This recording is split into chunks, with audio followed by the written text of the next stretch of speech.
যাদের রক্তের জীবনের বিনিময়ে একটি নতুন বাংলাদেশ পেয়েছি। আমাদের প্রত্যাশা হলো একটি নতুন কমিটি দিয়ে একটি নতুন বাংলাদেশ গড়ার প্রত্যয় নিয়ে আমরা এগিয়ে যাব। আগামী দিনে আমরা চাই যে ইন্ডিয়ান গভর্নমেন্ট একটি অবাধ এবং এক্সক্লুসিভ একটা ক্রেডিবল ইলেকশন আমাদের উপহার দিবে এবং সেই প্রত্যাশা নিয়েই আমরা এই সরকারকে সহযোগিতা করছি এবং এই সরকার ডিসেম্বরের মধ্যেই নির্বাচনের একটা ঘোষণা দিয়েছে। ইনশাআল্লাহ আমরা এই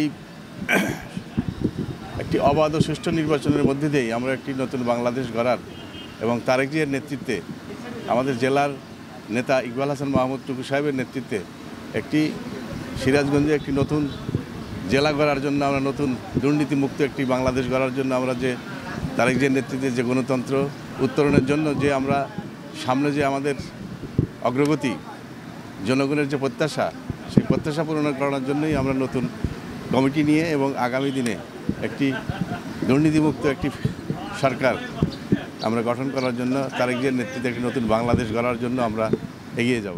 আমরা এখানে এসেছি শহীদ প্রেসিডেন্ট জিয়াউর রহমানের স্মৃতিতে শ্রদ্ধা নিবেদন করতে। আমাদের উল্লাপাড়া উপজেলাকে কেন্দ্র করে সারা জেলাতেই একটি সম্মেলন প্রস্তুতি কমিটি হয়েছে।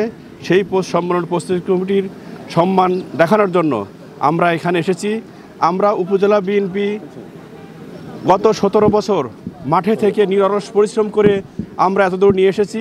আমাদের প্রত্যেকটা নেতাকর্মী কোনো প্রকারেই পিছপা হয় নাই এবং শত প্রতিকূলতার মধ্যেও আমরা এগিয়ে গেছি এবং আমরা আজকে এই মাজার থেকে আবারও শপথ নেব যে সামনের দিনগুলো আমরা আমাদের যে কোনো মূল্যে যে কোনো পরিস্থিতিতে আমাদের এই সংগ্রামকে এগিয়ে নিয়ে যাব এবং উল্লাপাড়া উপজেলা বিএনপি সবসময় একত্রিত আছে এবং একত্রিত থাকবে এবং উল্লাপাড়া সিট আমরা ধানের শীষের মার্কায় এটা আমরা উপহার দেব, সেই লক্ষ্যে আমরা কাজ করে যাচ্ছি। এখানে আমার একটা বিজড়িত এলাকায় এখানে যেদিন যখন শহীদ হন তখন তার জানাজায় থাকার সৌভাগ্য হয়েছিল মানিক মিয়া এভিনিউয়ে। তখন সরকার কবিরউদ্দিন ব্রডকাস্টিং করে হাজার হাজার জনতা সারা ঢাকা শহরে সাদা পাঞ্জাবিতে দাঁড়ানো। ওই অবস্থায় যখন জানাজা হয় সেই স্মৃতিটা এখন হৃদয়ের ভিতর ভেসে উঠছে।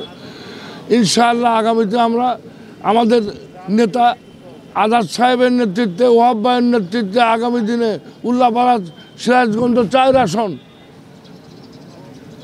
মানে নিরঙ্কুশ বিজয়ের পথে এগিয়ে যাবে। পৃথিবীর কোনো শক্তি নাই আমাদের এই বিজয়কে রুখতে পারে এবং জনগণের গণজোয়ার যাকে বলে 90% মানুষ আমাদের সাথে আছে, 95% মানুষ আমাদের জন্য জীবন উৎসর্গ করতেও রাজি আছে।